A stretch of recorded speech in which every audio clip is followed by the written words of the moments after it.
Everyone, इससे पहले कि टाइम टेबल डिस्कस करें, एक बार मेरी एग्जाम से जो 2 महीने पहले कंडीशन थी उससे खुद को रिलेट करके देख लेना। सो यार, I am a very average student, I am not someone जिसका 4 महीने पहले सिलेबस कंप्लीट हो चुका होता है या फिर जो 10 घंटा लगातार पढ़ाई कर सकता है। मेरा एग्जाम से पहले भी सिलेबस कंप्लीट नहीं हुआ था, पी ब्लॉक मुझे नहीं आता था, मॉर्फो भी आधा नहीं आता था, and that was the reality. First attempt में 291 मार्क्स बने थे, सेकंड अटेम्प्ट में 1.5 महीने पहले तक 450 मेरा एवरेज स्कोर बन रहा था, जिसको मैं उठाकर 600 के आसपास लेकर गई हूँ। अब सुनो मेरी बात ध्यान से। 23 मार्च तक मैं क्या कर रही थी, मेरे दिमाग में एक चीज़ घूम रही थी, एम्स। और एम्स करने के लिए क्या बायो में सिर्फ एनसीईआरटी की इतनी पतली सी करके हो जाएगा? तो मैं क्या कर रही थी, मॉड्यूल्स। उस दिन मेरे को सर ने डांटा, तब मुझे रियलाइज़ हुआ, मैंने सारे मॉड्यूल्स को पैक करके रखा, उस दिन एनसीईआरटी उठाई। अब तुम खुद सोच लेना, 23 मार्च 5 मई को एग्जाम है, तब मेरी बायो की कंडीशन ये थी कि हार्डली 1 या 2 चैप्टर्स मैंने एनसीईआरटी के पढ़ रखे थे। तो अब तुमको तो इतना हौसला तो मिल गया होगा यार कि एक सामने बंदा बैठा है, आकर बोल रहा है और सेम चीज 2-2.5 साल से बता रहा है हर साल वाले जूनियर्स को। तो झूठ एक चीज इसमें नहीं है। अगर मैं कर सकती हूँ तो मुझे ऐसे लगता है तुम तो फॉर श्योर कर सकते हो। टाइम टेबल मेरा क्या रहता था, देखो यार, मुझे क्या होता है ना, मैं बहुत टेंशन होती है, मैं बहुत इमोशनल इंसान हूँ और मुझे बहुत ज़्यादा टेंशन होती है। तो मेरे को क्या होगा, मान लो कुछ लोग होते हैं रात भर पढ़ाई कर लेते हैं, मुझे क्या होता है, शाम जैसे ही होनी स्टार्ट हो, हल्का सा अंधेरा आना स्टार्ट होना, तो मेरे को ऐसा लगता है अगर तब तक मेरा काफ़ी अच्छा खासा उस दिन का काम नहीं हुआ है ना, तो मुझे धक धक होनी स्टार्ट हो जाती है। फिर मुझे ना पूरा वो शाम लगती ही नहीं है, मुझे ऐसा लगता है बस अब तो दिन खत्म ही हो गया। बेशक मेरे को रात को 1 बजे तक पढ़ना हो, अभी भी 5 घंटे बचे हैं, लेकिन मेरे को लगता है दिन खत्म हो गया। तो मैंने क्या किया, मैंने सुबह 2 बज के उठ के पढ़ना स्टार्ट करा। Again I would like to mention here, please don't just copy this time table. मैं 2 बजे उठ के पढ़ पा रही थी, ट्रस्ट मी, मैं अलार्म एक बार बजते ही उठ जाती। मेरे अंदर उस लेवल का सेल्फ मोटिवेशन था। सिर्फ ये वीडियो देख के कि दी ने बोला कि वो 2 बजे उठती थी, अगर वो देख के तुम लोग सोच रहे हो कि तुम लोग भी कल से उठना स्टार्ट कर दोगे, तो फिर तुम लोग गलत सोच रहे हो। जो तुम्हारा टाइम टेबल तुम्हें सूट करता है उतने बजे उठना, और मेरे हिसाब से फिर उसको थोड़ा बहुत कुछ मॉडिफाई करना है तो कर लेना। दूसरों के एक्सपीरियंसेस जानने चाहिए और फिर खुद का दिमाग भी उसमें लगाना चाहिए, ठीक है। तो सबसे पहली बात, मैं 2 बजे उठती और मुझे बायो ही नहीं हुई थी। तो यार, बायो नहीं होगी, जो टारगेट मेरा उस दिन का है नहीं होगा, तो रात को फिर मेरे को टेंशन होनी स्टार्ट हो जाएगी। और इस टाइम पे अगर टेंशन हो गई तो सीधा 4 घंटे 5 घंटे गए समझो। तो सबसे पहले मैंने क्या करना स्टार्ट करा, बायो ही करना स्टार्ट करा। मेरा 2 बजे अलार्म बजता, तो ट्रस्ट मी, मैंने कभी ना ऐसे नहीं सोचा अलार्म बजते कि बस 5 मिनट और सो लेती हूँ, क्योंकि मेरे को ये दिख रहा था कि अगले 1.5 महीने में, 1.5 से 2 महीने में मेरी जिंदगी बदलने वाली है। मेरे नाम के सामने जिंदगी भर के लिए वो डॉक्टर वर्ड लग जाएगा। लोगों की लाइफ, जो मेरी लाइफ है ना, मेरे पेरेंट्स की लाइफ है, मेरी वजह से सब कुछ चेंज हो जाएगा। सिर्फ अगर मैंने ये 1.5 महीना, सिर्फ 1.5 महीना, यार लिटरली मतलब हमारी बॉडी, हमारी आईज, हमारे हैंड्स कैसे हमारे ऊपर कंट्रोल कर सकते हैं यार। ये ब्रेन के अंदर इतना पावर होना चाहिए, अगर तुमको कुछ चाहिए तो चाहिए। मैंने 2 बजे उठना स्टार्ट करा। 2 बजे उठ के अराउंड 6, 6:30 बजे तक मैं एक एनसीईआरटी का चैप्टर करा करती थी, चल के, बोल के। बिल्कुल ऊपर वाले इनफैक्ट अंकल जो रहते थे उनको भी बहुत आवाज आती थी, वो पूछते थे रात को क्या चल रहा होता है। तो मैं चल के, बोल के मेरे को करने की आदत थी। 6:37 के आसपास जैसे ही मेरा चैप्टर कंप्लीट होता, मैं अपनी मम्मा को उठा देती। उस चैप्टर को मैं कैसे करती, मैं सामने 10 मिनट अलार्म रखती, अलार्म रख के और टारगेट सेट करती कि 10 मिनट में ये पेज, 10 मिनट में ये पेज, अब 10 मिनट में इन दोनों का रिवीजन। इस तरीके से मैं बायो का एक चैप्टर जैसे ही मुझे कंप्लीट होता, मैं अपनी मम्मा को उठा देती। जबकि मैं भी 2 बजे उठती थी, मुझे भी ऐसे फील होता था यार सब सो रहे हैं, मैं कर रही हूँ। लेकिन फिर मुझे ऐसे हो गया कि Rakshita, you are doing it for the sake of changing your life will change.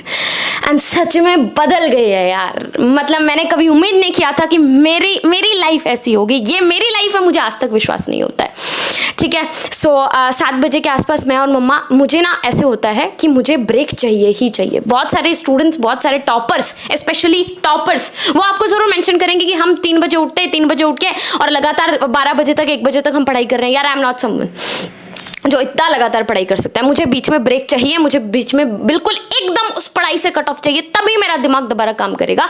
ये भी बहुत अच्छा तरीका, कोई दिक्कत वाली बात इसमें है नहीं। अब ब्रेक लेने के बाद आधा घंटा वॉक पे गए। वहाँ पे I always use to like breathe, बहुत ज़्यादा बात नहीं करके, इससे अच्छा लंबे लंबे सांस लो। थोड़ा बहुत मम्मा ब्रेकफास्ट वहाँ पे दे देती, उसके बाद में वापस से अपना सेकंड स्लॉट पे बैठ जाती। वो होता मेरा केमिस्ट्री का। अब मान लो मेरा 6:30 बजे खत्म हुआ है, 7 बजे खत्म हुआ है, तो वो 40-45 मिनट्स का, 1 घंटे का ब्रेक हो गया। अब मेरा दिमाग बिल्कुल फ्रेश हो चुका है। Now I can sit for another slot.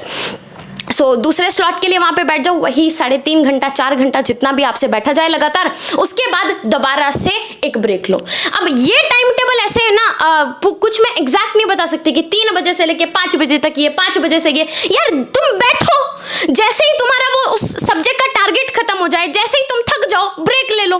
This should be your time table, but एक रफ आइडिया होना चाहिए कि सुबह इतने बजे उठना है, रात को इतने बजे उठना है, सोना है।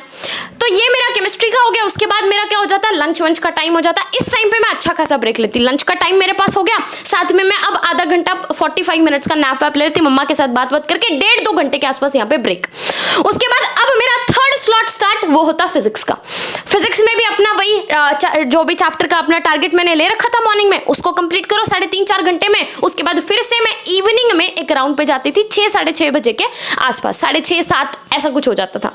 आके जितने भी तीनों सब्जेक्ट्स में मैंने किए हैं वो 1 to 1.5 आवर्स में मैं रिवाइज करती, या मेरा कुछ रह गया तो मैं उसको कंप्लीट करती, और 8-8:30 बजे के आसपास मैं सो जाती थी। रात को तो मैं डिनर नहीं करती थी, तो 2 टाइम मैं खाती हूँ। अभी भी मेरे साथ ऐसे ही होता है कि मेरे को 2 बार ही खाया जाता है, ठीक है। तो मैं खाना थोड़ा सा कम खाती हूँ, बट आप लोग थोड़ा सा मतलब हेल्दी रहना और घर का खाना खाना, ये चीज़ें, बाहर का खाना इस टाइम पे बीमार होना वो हम अफोर्ड नहीं कर सकते, वो हमारा दिमाग बिल्कुल पूरा ले जाएगा एक साथ, ठीक है। तो ये मेरा टाइम टेबल रहता था।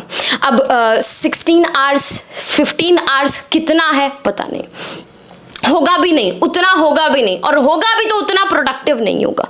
Trust me about this. Another thing, एक और चीज जो बहुत ज्यादा ट्रेंड पे यूट्यूब पे चलती है, solve mock test papers everyday, solve mock test papers everyday. Okay fine, if you are someone जिसका 4 महीने से सिलेबस कंप्लीट होके बैठा है, you don't have any other option except solving mock papers. लेकिन जिसका सिलेबस नहीं हुआ है भाई, वो पहले सिलेबस कंप्लीट करे कि मॉक सॉल्व करे, वो चीज मेंशन तो कर दिया करो प्लीज। सो प्लीज बहुत टॉपर्स का इंटरव्यू आपने देखा होगा, वो एग्जाम से हर रोज 30 दिन पहले 40 दिन पहले हर रोज मॉक सॉल्व करते थे।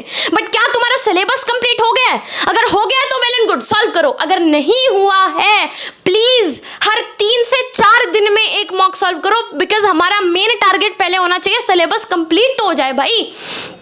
मॉक भी देना बहुत जरूरी है, वो आपकी गलतियां करने का वो इंप्रूव करेगा, लेकिन चीजें अगर आती नहीं होंगी तो गलतियां क्या इंप्रूव करोगे?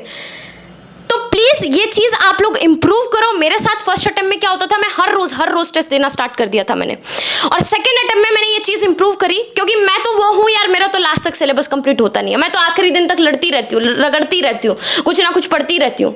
सो I was giving test every 3rd और 4th डे, जो भी मेरा इंस्टीट्यूट के अंदर जिस भी तरीके से था उस तरीके से। तो मेरा अच्छा खासा प्रैक्टिस भी हो रहा था, बट खुद से बैठ के या फिर ऐसा कुछ मैं नहीं कर रही थी। और लास्ट चीज, कोचिंग में जो भी नंबर बन रहा है, कुछ भी बन रहा है, मत देखो, लिटरली मत देखो।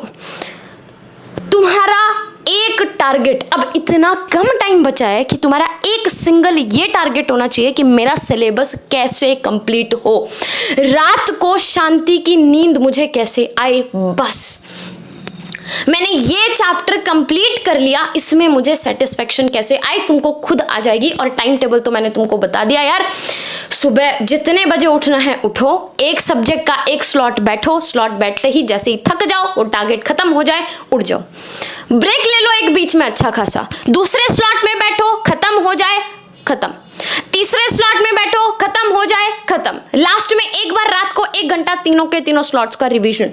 कोई अलग तुमको 2 बजे उठने की जरूरत नहीं है। अगर मैं 2 बजे उठी, तुमको उठने की जरूरत नहीं है, तुम 6 बजे उठो, अपने हिसाब से शेड्यूल कर लो। नींद के साथ कॉम्प्रोमाइज मत करना। अभी क्या करोगे, रात को नींद कम लेके आधे बच्चे क्या करेंगे, पूरा दिन लटके खाएंगे। इससे अच्छा यार नींद कंप्लीट करके और अपना काम कर लो ना यार, क्यों कर रहे हो ऐसा नींद के साथ कॉम्प्रोमाइज करके, सिर्फ कूल बनने के लिए? सिलेक्शन नहीं होगा फिर किसके सामने कूल बनोगे?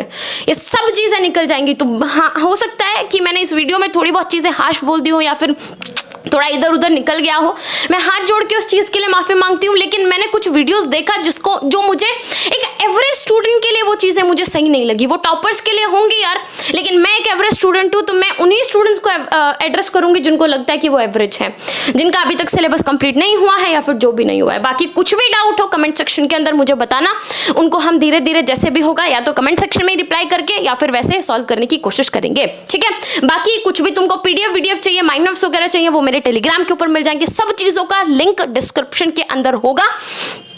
एक चीज, आए हैं तो लेके जाएंगे। और ये लाइन ना तुमको हर रोज अगले नीट जब तक नहीं आ जाता तब तक रिपीट करनी है, हर रोज। जय हिंद।